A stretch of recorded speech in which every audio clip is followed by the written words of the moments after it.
bitches? What's up? Wake up. It's morning time.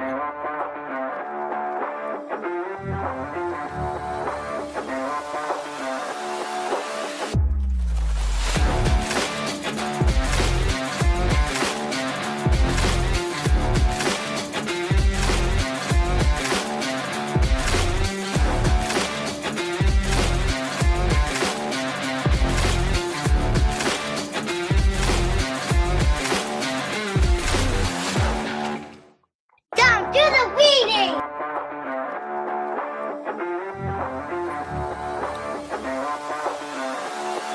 What's up, party people? How are we all doing?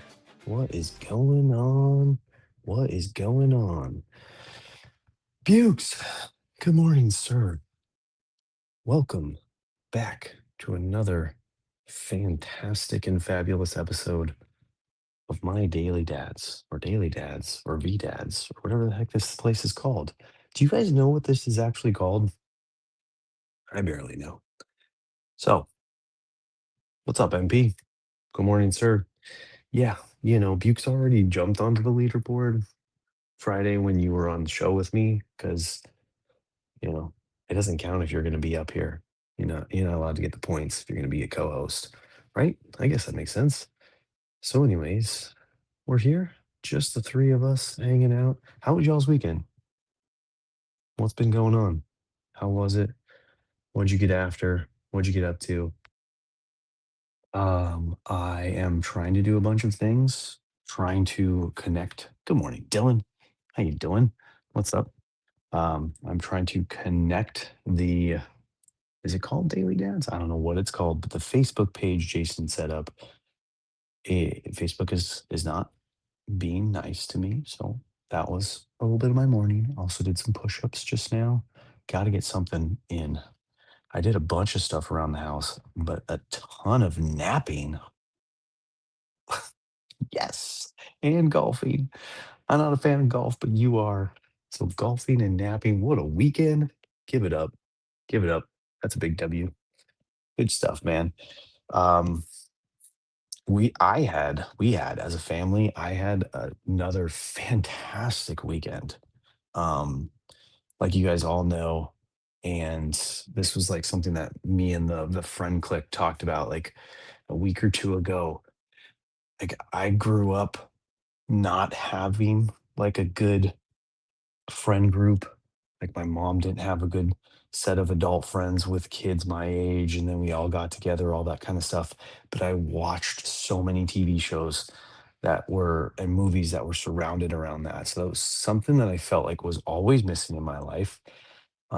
Multiple people, maybe it's just Ryan Turner and maybe one other person have called me almost like a connector of people, and I feel like that's been the missing thing in my life for a while now. And when we finally relinked up with this friend group, it's just been like just straight uphill for me since then. And I'm absolutely loving it. Every weekend's a blast. Um, the other one of the other dads that I'm becoming really close friends with, he actually made a comment earlier in the year. He's like, "This is the first weekend we haven't hung out like in a row. Like we had hung out every weekend in a row for a certain amount of weeks. I forget what it was, like 8 or 10 weeks. And one weekend we didn't. We didn't make plans. And he's like, "See, the first weekend we haven't. I'm bummed." And I'm like, "Oh, dude, I was thinking the same thing. I just didn't know that everybody else liked to do streaks like I do. So let's never let that happen again." It has happened since, like we have missed weekends. But it's not for my lack of trying. I'm always wanting them to come over. It's not that I don't, and I've told my wife this because she's kind of brought this up. It's not that I don't love hanging out with just my wife or just my wife and kids. Just also like hanging out with other people, even if it's just for an hour. So, good weekend this weekend. Uh, Friday, dropped kids off, went on the mom walk, made lunch plans, finally convinced the other couple that we've been doing brunch and lunch with a lot to go to our favorite sushi restaurant because It's the closest one to our house, so it makes the most sense. It's like literally a 5-minute drive. My wife and I love it. Um, but the other couple, they didn't like it. They went there when they first moved in the neighborhood. They didn't like the food, blah blah blah. And we keep telling them that we don't know what you're talking about. It's great. We brought them. We were on pins and needles if they liked it. We helped them order. They loved it. It's all about the good company, right? Um, and then we went in straight in for the rest of the weekend. And MP knows this because I send him text messages and stuff like that all weekend long. But I was working on some drywall patches, and that turned into these drywall patches need to be painted. And that turned into, well, we really do want to paint the rest of the house a different color. So that turned into me buying a giant 5-gallon bucket of paint and then trying to keep up with my wife as fast as I could because the girl loves to paint, but she doesn't love to prep. So I'm prepping, she's painting, I get tired. I go do other things like grill or go in the pool. And she just kept going. Goes like a machine. Next thing I know, Bentley's involved, Brooklyn's involved. It was an ordeal. It was a thing this weekend. At one point, we made plans on Saturday to host her parents um, for a little pool and barbecue. So I'm grilling, making food, we're jumping in the pool, and Brooklyn was just in there painting by herself, singing with her beautiful little voice, and for like 2 hours. And I kept coming in to check on her, make sure she was okay, see if she needed any more paint, all that kind of stuff.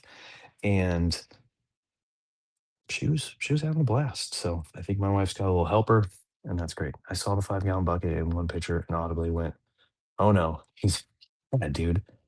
She wants so We've basically with Bailey's little friend that, like, hung out with us last year, we had her paint all the bedrooms. So all the bedrooms, everything behind a closed door has been painted freshly.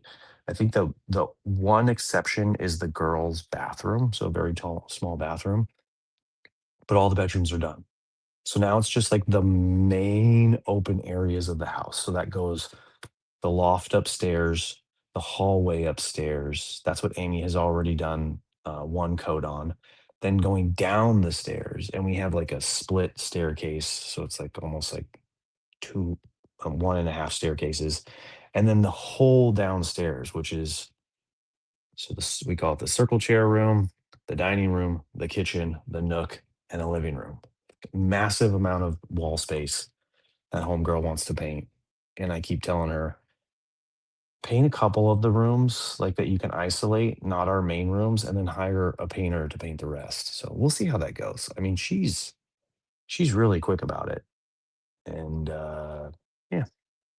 So I said pool party, Bentley and Brooklyn helped. Brooklyn was singing, totally fun. There was one morning where, Amy and I were hanging out, and I didn't feel like going downstairs in the morning, and so Bentley wakes up, says good morning to us, and then the routine on the weekend is that I'll go downstairs with him, we'll hang out for a little bit, and then when I know my wife is awake, I'll, bring her a giant cup of water and a giant cup of ice and protein shake, and, like, I'll bring it up there, and sometimes Bentley will help me carry it up when he notices that I'm doing it. But this morning, I woke Amy up somehow, like, by going to the bathroom, she couldn't fall back to sleep. So then we were hanging out talking. Bentley comes in, he says good morning. Next thing we know, he comes upstairs with with a cup of water and an empty cup and the thing of protein shake. So super cute, like modeling his dad, respecting the wife of the house. I was pretty impressed. I'm like, man, if I could know that he was doing that during the week and that my wife was getting hooked up like that, that'd be great. When we moved, I hired a painter to do all the ceilings in the house. I did the walls. Yeah, ceilings. Our ceilings are okay. I don't know. Ceilings, whatever. It's that over the head stuff that gets me. Speaking of, I have two lights that I need to install this week before a party. Yeah. Oh, yep. That over the head stuff. You're afraid of heights? No, I don't think so. My wife is afraid of heights. And what else? Oh, yesterday, guys, group friendship hack slash epic fun thing. We as a group, the 17 of us plus a couple more, I think it was 20 altogether. We rented a movie theater, like rented it out and watched the new Spider-Man. Dude, that was fantastic. Just apparently the theater maxed out at 20 seats, so we brought 20 people. We could have easily brought more in because they didn't even check tickets or count heads. No one came in to count heads, and there was probably 30 to 35 seats in the theater. So, good news, bad news situation. We had space to go move around and all that kind of stuff. The kids were running around like crazy people during the opening, previews and the closing credits. Yeah, it was a good time. We had a lot of fun. So, good movie too. I love the Spider-Man movies. And then the only other, like, note from the weekend is I might have my first, 'cause I don't think I've had one yet. No, I have. My friend Chris, that's right. Uh, I might have another real life interaction on the show one of these days. Bailey, her friend Austin, 18-year-old young man, I guess he saw one of my posts on Instagram because I have been posting these little clips, not clips, but these little things that I've been making with ChatGPT. And he's like, he asked her, he's like, what's your dad's Twitch? I wanna go on there. I might be able to use some dad advice. I'm like, I'm a little timid or on the fence about that situation. Like, one thing I do know a little bit about this kid, he probably could use or is looking for some of that, but I still have very deep concerns about someone. I don't know. Sometimes I don't like to censor myself here, so the things that I say may not be things that I want. Like, God, look at that hair, guys. No one's gonna comment on that. I was gonna text a picture to Jason and be like, "Don't worry, dude. I got you. I got your quaff." Um, yeah, maybe I'll just invite Austin to the Friday shows with MP. But yeah, we're good. We'll figure it out. I didn't give it. I was like, you guys can find it if you want. I'm not gonna freely give this shit out. So that's my housekeeping for the week. We gotta get going on to Don't the do the readings. reading! The chat is we got 27 people. There's 17 people on my daily dad's X, which I don't believe. Who are you people? Come talk to me. I miss your faces. Uh we got 3 days of readings. They're all great. They really are. This is a fun month. I hope everybody is enjoying the readings. I hope everybody's having fun with these these daily readings and putting them into practice with your kids. They are very much about building your kids up, very much about building and strengthening the relationship between parent and child and making sure we are not giving our children any sort of baggage or shame or feelings that they're um, not loved by their parents and not appreciated by their parents, helping build up their confidence, all the things that we're talking about. So Saturday's reading was titled Don't Wait to Be Proud. See, look, August is one of the better months of the book, especially that it aligns with the end of summer, beginning of school. Yeah, yep.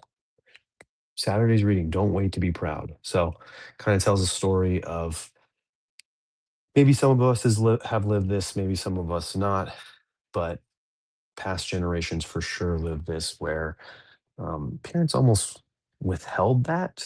A lot has, a lot of the past dads, especially, were um, let's not wear our emotions on our sleeve. Let's not cry in front of our kids. Let's not tell them that I love them. Let's not hug and kiss, all that kind of stuff. And so, feel like a lot of people were raised or grew up similar to the person in this story. Do I need a name? Ted Williams, Claudia Williams, daughter of Ted Williams. Um, don't know who those people are, so that's why I didn't remember.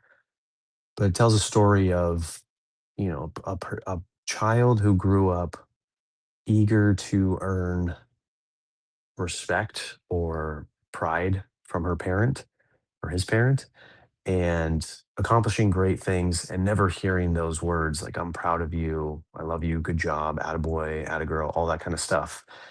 And then it's only after some sort of serious accident, illness, or even a death where, and I think the page references a death, where they're going through their parents' belongings, and all of a sudden they see all the newspaper clippings, they see a little note, a little letter, whatever.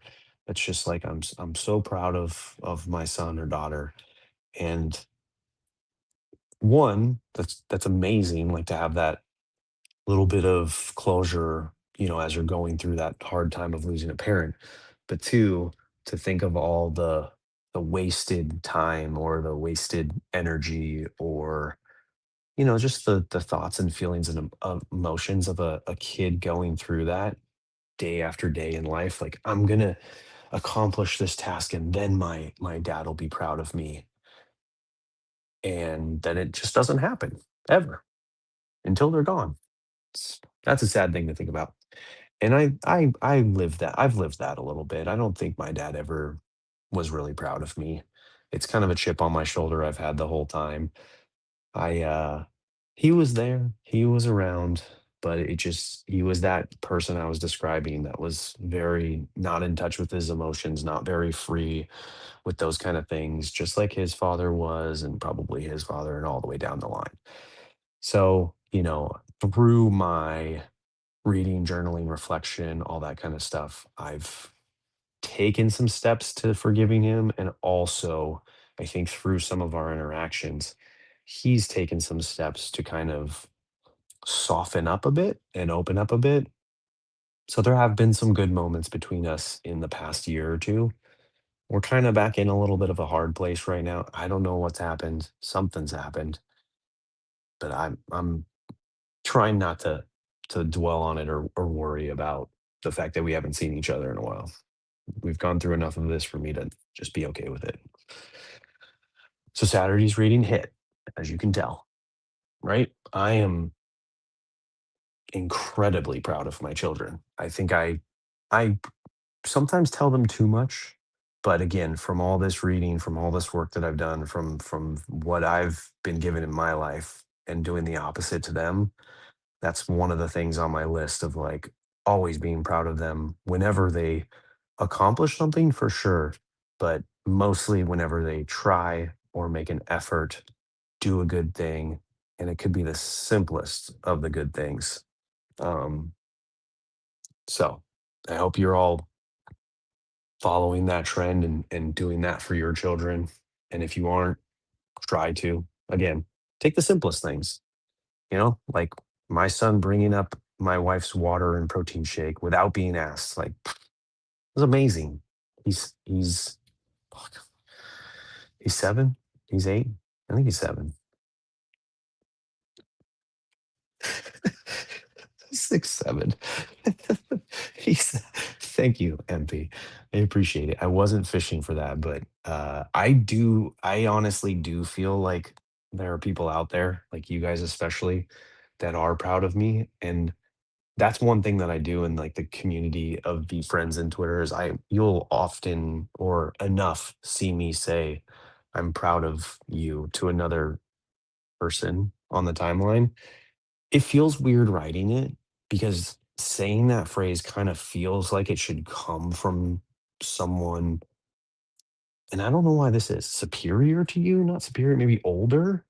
So for me to say it to another man, or another woman that's my age, at first it feels weird, but then it's like, hey, I am, like, good job, like, you accomplished something. I think I've said it to you before on your with your workout journey. So, anyways, oof, you say the word proud and I get all misty and I start rambling. Guys, Sunday's reading, mixed with Monday's reading, talk about bangers on bangers on bangers. Oh, thank you, buddy. Nice. Good. Good stuff. Um, Sunday's reading, we're not raising grass. This one was a cool story. Whether was this a real person? Yeah. Baseball Hall of Famer Harmon Killebrew. You guys know that guy? Um, Dad out playing on the lawn with the kids. Mom comes out, says dinner's ready, and what the heck, you messed up our grass. Husband's response, I mean, this should be like this should be tattooed on people's arms, right? We're not raising grass, right? We're raising boys, we're raising girls. Destroy stuff. Like, what's the point of having something? What's the point of, you know, putting working your butt off to afford a mortgage, to pay for a house, if you're not going to live in it and enjoy it and destroy it? That's what Home Depot was made for. That's why I have a job. Please let your kids destroy your house so that me and my team can come fix it later. One of my jobs last year was a remodel for some empty nesters. And that was these people were they had that mentality. They had that we lived in this house. We had a lot of friends over. We had a lot of gatherings. Like, this is where our kids and all of their team parties were. And, so our kitchen is messed up. Like, I've cooked a million meals in this kitchen, and I have so many fond memories of this. But now that we're empty nesters and we're gonna like live in this house until we die and have our grandkids here, we just need a refresh because we want the grandkids to come destroy this place. And sure enough, like right after the remodel, grandma and grandpa, grandkids coming over, hanging out. So that job, that project really, sparked something in me as well. So emotional, Tom. Love it. So let kids have fun. Don't worry about what they break. Anything can be fixed for the right money, or you learn how to do it yourself, right? That's not a bad idea. Hey, you broke that? Let's learn together, father and son, father and daughter, mother, son. Let's learn how to fix this thing. You break a light fixture, okay? We clean up the mess. We learn, be careful throwing balls in the house.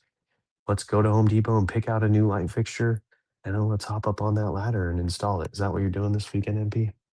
Did you guys break up a light fixture? Playing hockey in the house again? How do you fight for kids?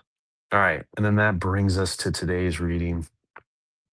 Engage with the slime. You guys, isn't this a funny one? You guys know you're in the Gary VB friends. What's up, gambler? My guy. My guy. I've seen you watching or sharing the shows. I was waiting for you to come in here and say hello. What's up, buddy? How you doing, man? Damn slap shots in the basement, two lights in a matter of 5 minutes. So it really was. I had a feeling. You hockey players, man, you break stuff. But see what I'm talking about? Like, you're living the reading. Take the kids with you, throw them up on the ladder, teach them how to reinstall a light. Engage with the slime, the stoic slime, if you will, right? Shout out Gary V. Shout out Ryan Holiday. They know. Uh, this one's a fun one. This one's an interesting one. And again, it tells us when your kids are interested in something, as horrible as slime is, like, we all know, like, if any of you have been in the real slime where the kids make it at your house, um, it just gets everywhere, like everywhere. And if it's anywhere near cloth furniture or clothing or a backpack or anything like that, like, you're talking mass destruction in the eyes of a parent trying to keep a clean house. What's up, Oz? Good morning. Three boys, job security. Also a lot on the honeydew list. There you go. Yeah, right. And then, but see, the honeydew list, as bad as it sounds, and I've fought it for so many years, it's your wife asking you to do something. So audibly asking you to do something that will make her happy. And then when you do it, there's that sense of pride of accomplishment that you did something, and then you also, get the attaboy, no matter how big or small it is, from the wife, saying, "Thank you for doing that." My wife's extremely happy right now that I brought home all these paint supplies. my house is in shambles and I have to do all kinds of work after already doing work. But she's stoked. So engage with the slime, y'all. Make the slime. l- ask your kids how to teach you to make slime. Get your hands in that gooey, nasty stuff. You can wash your hands. You can wash your clothes. You can buy new clothes. Don't let them play with it on the couch. Okay. Don't let them play with it on the carpet. Find a spot. Find an area. The basement might be a good place for slime. Like, do that. But don't restrict it to the point where they can't, enjoy that or have that fun, because they love it. They really do. Plus, as a husband, it's a given to add. Dude, I was going into our shared notes. Like, I don't know if any of you people do that on the iPhone. Like, most of my notes are just on my phone, but then every now and then my wife and I will share a note. And one of them was like an old honeydew list. And I was looking through it, and that I don't remember the date on it. It was probably over a year ago. But there's still stuff on there that's not done. But sure enough, on the list, there was a there was a Amy's to-do list and a Dom's to-do list, right? So she wrote the stuff for me, I wrote the stuff for her. Sure enough, like, the stuff on her list was all, like, household chores, and mine, it just said husband. And, like, maybe, like, 1 or 2 other things. You have to do it, like, you have to. There's there's no choice. Yeah, yep. But it doesn't go the other way, does it? Engage with the slime, people. Yeah, I like this one, especially the part about, like, really getting in and asking them to teach you. I didn't do that. I probably should have. I got in there, like, it was, "Dad, feel this slime, feel this slime. See, this one's sticky, this one's fucking soapy, this one's this. Smell this one, smell that one. This one glows in the dark, this one has glitter." So, yeah, we've been through actually, we had those glass Tupperware things that you're supposed to keep your food in? We got a whole set of those, and I lost, like, 2 or 3 of them to the slime. Thankfully, slime and glass, they clean really easily, so I did finally, after a year of that glass being a slime Tupperware thing, I did get it back. Right on, guys. Daily Stoic lesson of the day: simple, simple in theory, hard in practice. What does that word say? Pursuits aimed at progress, not perfect? What? What? Who wrote that? Today's lesson in the Daily Stoic was about perfectionism. So it was very much about letting go of perfectionism, trying to spot when your mind is slowing you down or stopping you from accomplishing something, from making progress, from taking a small step at something because you're looking for the perfect moment, the perfect situation, the perfect business startup, the perfect outfit to wear, the perfect location to shoot a workout video. That's kind of my problem right now is I'm always trying to, like, okay, I want to get this on video because when I get it on video, then I crop it together and then I start a streak and then I'm really good. Whereas, like, just can drop down and give me 15 push-ups, MFer. Don't even worry about videoing it. Just do it. So I don't know. We're working on it for sure. And yeah.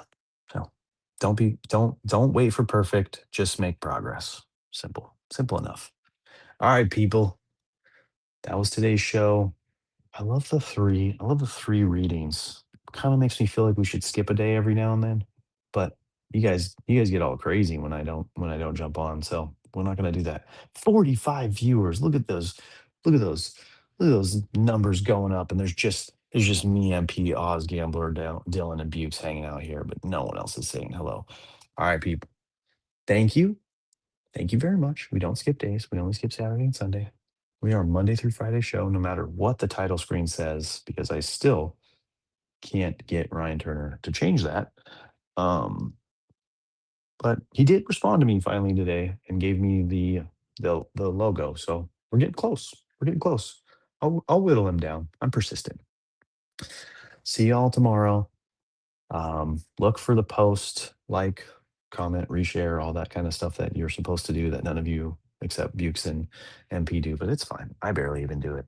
Thank you, thank you, thank you, and bye. Music first.